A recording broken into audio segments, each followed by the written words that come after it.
So usually whenever I go back to things I'm nostalgic of, whether that be how I dressed, shit I watched, or things I thought were cool, I usually realize I was just being a dumbass. Now that I'm looking at it as a grown, hairy, buttholed man, you know? You get standards. You don't just blindly consume everything that's in front of your face. So unfortunately, I don't get that same chub in my pants when I see that Brandy and Mr. Whiskers is playing at 2 a.m. It's unfortunate, but a lot of times the things you go back to that you're nostalgic of just don't hold up very well. But that isn't always the case. I first witnessed Cowboy Bebop on that sweet Toonami channel block, and I immediately was charmed and aroused the moment I heard Tom's sweet robot man voice entering my eardrums. And like any kid, I was awake at too late of a time on a school night. I know, it's f***ing crazy, bro. I'm bonkers. I'm a fucking lunatic. I just got 5 stars just saying that. And you know, my parents had already verbally abused me to go to sleep, but of course, with my level 80 solid snake stealth, I was already a certified vet when it came to playing my Game Boy and watching shows and then quickly pretending to sleep when my parents came in. I knew I would not be taking these orders, and so after pretending to sleep for a bit, once the coast was clear, I woke back up and I turned the show back on. But my eyes were not ready for this absolute epitome of cool. The coolest of cool things to ever exist, and that was Cowboy Bebop. 3, 2, 1, let's jam. That's right, folks, I'm finally making my own Bebop video. Because I've kind of noticed that pretty much every anime YouTuber or YouTuber that talks about anime has a video about Bebop. It's kind of like a rite of passage, you know? You're not a real anime YouTuber until you make a Bebop video.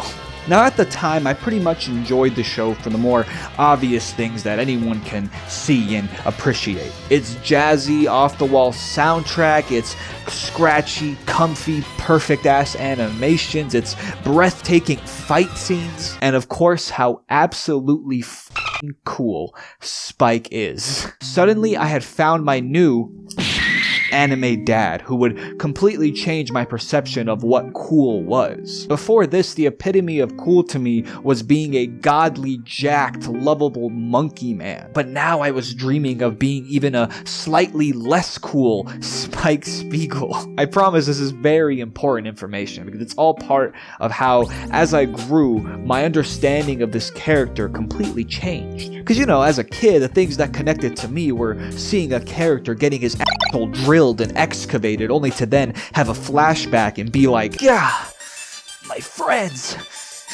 they're counting on me. And then get a power up and save the day and get the big titty anime girl of his dreams, you know? So with my first watch of Bebop, I just let the explosions, Bruce Lee kicks, and sick jazz music glaze my young, pubescent, Epstein-fearing eyes. And it was the same thing with Spike, you know? I just thought he was cool because he's a lanky, bushy-haired, cool suit-wearing, never cough-smoking, Jeet Kune Do fighting, voiced by God, and has the omnipotent power to just summon jazz music with every fucking movement he makes. He's fucking cool, man. He takes everything that encompasses cool and smokes it in a cigarette. And look, never in my life have I ever been influenced by a form of media to want to, you know, do drugs or smoke a cigarette. Like, ew, gross. Like those pictures of Bart and Milhouse doing lean have never made me go, oh shit, fuck, dude, that shit is sick, dude. Oh shit. Fuck, dude. And then that influenced me to do lean. Like, that'll never happen. But when I see Spike smoking a cigarette, I mean, it doesn't look that bad. Kind of looks fucking cool. I kind of want to. Spike is the real blame for tobacco addiction. But as I got older, every few years I'd rewatch the show and I'd start to understand it more. Now bear with me, I'm not trying to be some, you know, pretentious dictionary encyclopedia reading English major. A Spike story is actually an interpretation of Joseph Campbell's novel A Hero with a Thousand Faces, and you have to have quite the robust intellect to truly fully grasp the complexity of Spike. But I genuinely believe that Spike's arc and Bebop in general has certain themes that you can't really appreciate until you're a bit older. So when I grew with my newly acquired neckbeard, my taste in anime heightened, my fedora tipped with my body pillow clutched under my arm, getting a girlfriend was far below my stat level. So I decided to rewatch the show because its reputation had grown to a George Lopez head-sized level. And as an adult with more girls' hands held, more experience with life and the hard shits that come with it, I connected to something deeper and, dare I say, it hit different. And I think the scene that shows the most impactful difference in perspective that I had was this. Doohan, you saved my ass. Not yet. Huh? Most of the heat-resistant tiles have peeled off. The temperature's rising. The landing wheels aren't retracting. Yeah? And the number 2 nozzle won't work either. What? Are you for real? We can't live Oh, well. without them. I knew I should've Whatever loved you. happens, I'm only 18. happens. I don't want to die. When I was younger, I just saw this as Spike is fucking cool. I wanted to be as chill lo-fi hip-hop beats to study to as Spike. I wanted to be as carefree as him and to be able to adapt to any situation and be completely aloof. I took these words as a mantra, words I should live by. But as I got older and, unlocked my analysis Sharingan, I realized that was kind of naive of me. This was actually tragic, but to understand that, let's start from the beginning. As we get these small pieces of Spike's past, we can start to figure out why he can be this chill, adapt to anything kind of person. Okay, so Spike in his past used to be in a crime syndicate, with specifically 2 main players, Vicious and Julia. And you see, Vicious and Julia, they were kind of a thing, But then Spike, he basically... He cucked Vicious, okay? Now that is what I call an entanglement. Thank you. Oh shit, hey. Oh no. Spike fell in love with Julia, and he later describes her as this piece of himself that he lost somewhere along the way. He wants to live a different life with her, so he makes this plan to basically fake his death and escape the syndicate with her. But leaving a crime syndicate, wouldn't you know, it's not fucking easy. So of course Vicious finds out, threatens to kill Julia if she doesn't, when she meets with Spike, to sabotage him and kill him. Luckily for her, somehow she escapes from that and now is on the run constantly from the syndicate, so Julia doesn't show up. And Spike then has to continue with his plan of faking his death, and it succeeds, and he escapes the syndicate. But the main thing about Spike is his eyes. Spike had lost his eye in some accident, as he puts it, and so he got this fake cybernetic eye to replace it. And it's brought up a few times that because one of his eyes, the real one, can see the past, while the fake one can only see the present. He's constantly in the state of not knowing whether he's alive or not. He can't let go of this past that he's constantly seeing, this life he wants to have with Julia. It's this dichotomy that makes it so Spike's perception of reality is clouded. His vision of the past and present are blurred, so he can't tell if he's alive or not. He can't tell if he's in a dream or not. And because he's stuck between his past and his present, he can't move forward in life. He can't develop.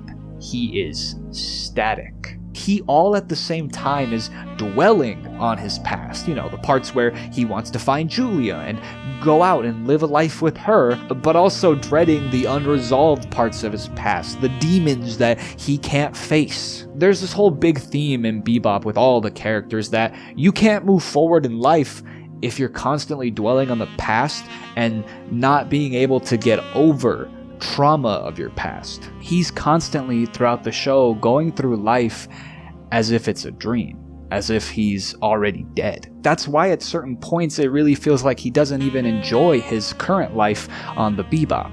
It starts with small things like complaining that there's no beef in the bell peppers with beef, and then when Ed and Ein and Faye all join the group, he says, Jet, do you know that there are 3 things that I particularly hate?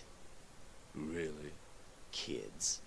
animals and women with attitudes. He's stuck on his past. He wants to find Julia and escape from his unresolved demons. So this life on the Bebop is nothing more than a meaningless diversion to him, at least early on it is. The only times you really see him not in this cool, chill, adapt to anything personality is with two specific situations. One is whenever there is a mission that is considered dangerous or life-threatening. Spike himself says, "If you don't, all the attack satellites will pick up your signal and open fire. There's zillions of them and they've all got kill lasers. Wow, is this too hard for you?" Oh no, I wouldn't call it hard. More like impossible. It's like trying to play baseball without a bat. Hey, where you going? Now this is the kind of stuff I like. Let's do it. these dangerous missions that at any point with any single mistake could kill him give him that rush of making him feel like he's alive again. That's why he enjoys them. Or with any mention of the oh so common name of Julia. The first time he hears her name, he's determined and excited and frantic, something we don't see of him very often. Because to Spike, leaving with Julia means escaping the past trauma that he's running from. And every time that Spike, leaves to go find Julia and escape from his unresolved issues of the past, it's the silver-haired weeb who brings swords to gunfights. Vicious. Vicious is the idea of your past catching up to you as a person. So Spike throughout the whole show is living in the state where he doesn't really know if he's alive. He's constantly seeing his past and present not being able to exist in either. The whole reason that Spike can literally be in a situation where he might die, where he's facing death in its face and saying, is because Spike doesn't even feel like he's alive anymore. He uses all these dire situations and these dangerous missions as a way of coping to make him feel alive again. These words are spoken by a guy who's broken, a guy who's stuck between his past and present, a guy who's unmotivated with dealing with his past trauma. He is stuck in a constant limbo of drifting in nothingness. His cool, aloof, and adapt to anything persona comes from not even feeling like he's alive at all. And it might be kind of sad to think that Spike, this whole time living on the Bebop, didn't see it as, real. That it was just a dream, or that he never enjoyed his time or the people there, and that it was all meaningless to him. But I don't think that's the case. It was at the very beginning, but that is the beauty of Bebop. It's a character study, so its plot is the characters. All of them can't get over something in their past, so their lives are frozen. They can't move forward. Which, by the way, is why the show is episodic, because, the characters can't move forward in life, so the show can't move forward. That's why it's the same thing, again and again and again and again. And the plot only moves forward when the characters actually move forward with their lives.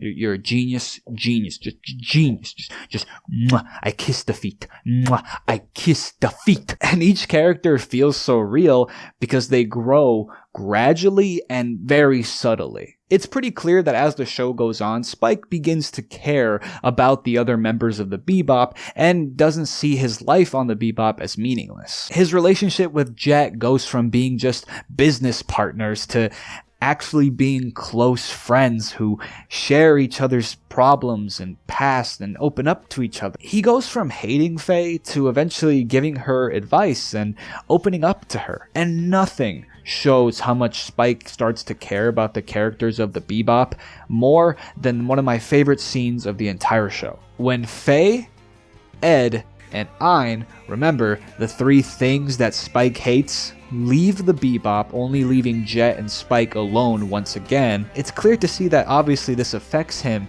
and he even puts up the little pinwheel that Ed gave him on top of the ship. And then him and Jet have these mushrooms that they were eggs, not mushrooms.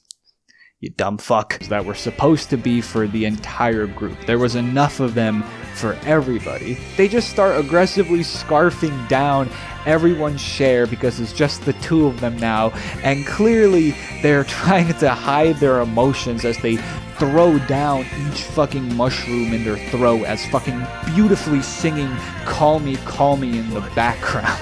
It's just such a great subtle way of showing that Spike and Jet have clearly grown fond of all these characters.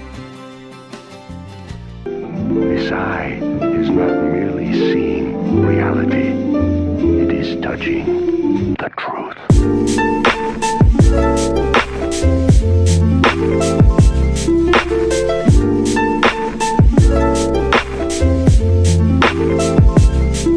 And eventually Spike does meet with Julia, and their old plan gets set into motion of escaping this old life. But it's in this attempted escape that Julia, his true love, his reason for living, dies in his arms. In losing multiple people he cared for, and now losing his other half, he realizes he needs to face Vicious. In order to move forward, he needs to face his past trauma, to live in the present.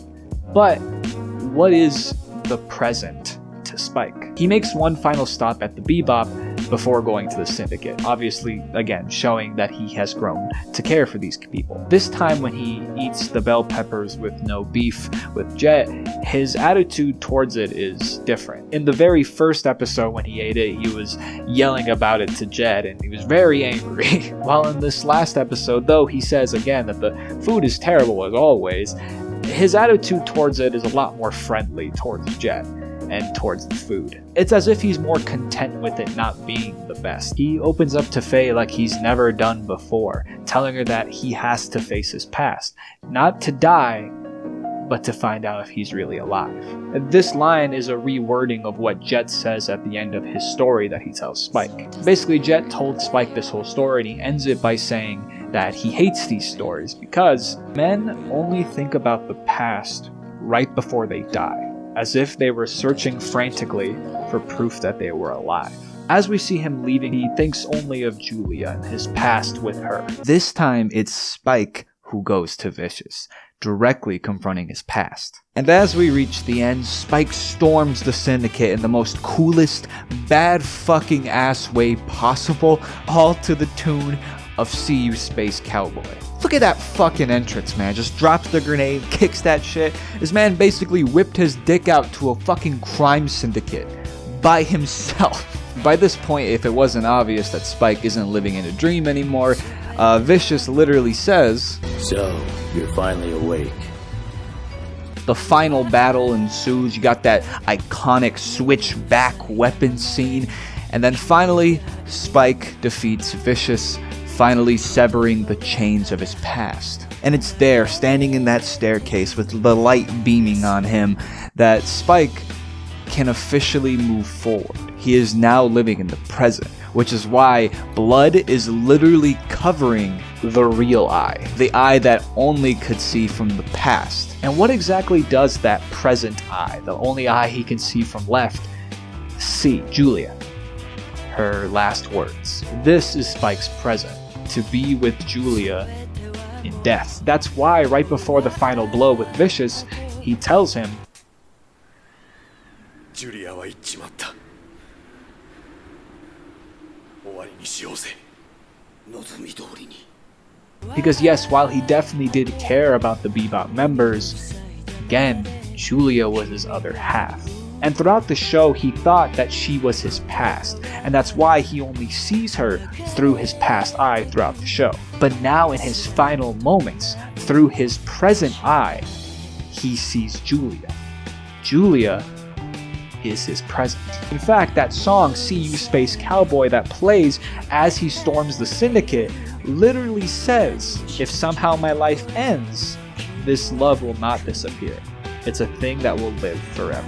Much like the tiger-striped cat in the story that he told Jet, Spike lived one too many lives. And now with the loss of the white female cat, Spike won't come back. And now, with his perception of the world no longer clouded, he looks to the present with the weight of his past carried. He utters one final word. Bang.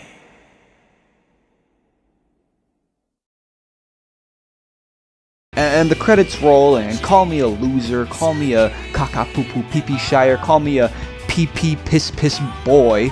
But I was getting really teary-eyed as that last angelic tune played as Spike laid on that staircase. Now, the last line of this show is, "You're gonna carry that weight." Much like the show, this has a lot of different interpretations, so I'm just gonna tell you mine. As I said before, we see these characters all dealing with a similar problem. They all have trauma from their past that they don't want to resolve, and it's because of that that they can't move forward in life. And now that we've reached the very end of the show, seeing all these characters do that, we can now, through them, learning from them, can hopefully carry our own weight of our past problems from then on. I'm sure we've all made mistakes in the past and have problems, and sure, ours aren't as fucking extreme as crime syndicates and losing your entire memory in a Spacegate accident. It showed me that no matter what happened to me, whether it was, a breakup, a mistake I made in the past, I didn't get the fucking job,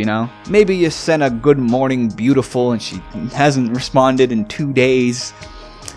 She's just asleep, dreaming about you, King. Pick up that crown. Whatever it is I did, if I continue to just dwell on it and fear that, oh no, what if that happens again? I will never move forward in life. I need to accept those past problems and mistakes and carry with me those experiences and learn from them. And whether that present life leads us to unfit partners or states of not belonging or even dead Japanese gangsters, we know now, because of these characters and because of this show, that it'll be up to us to carry that weight.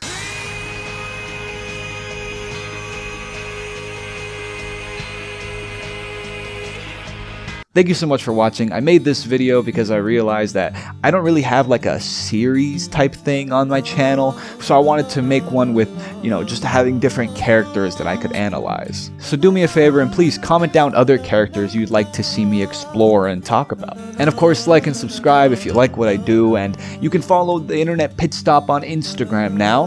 But most importantly, thank you so much for coming to this little pit stop on the corner of the internet. Peace.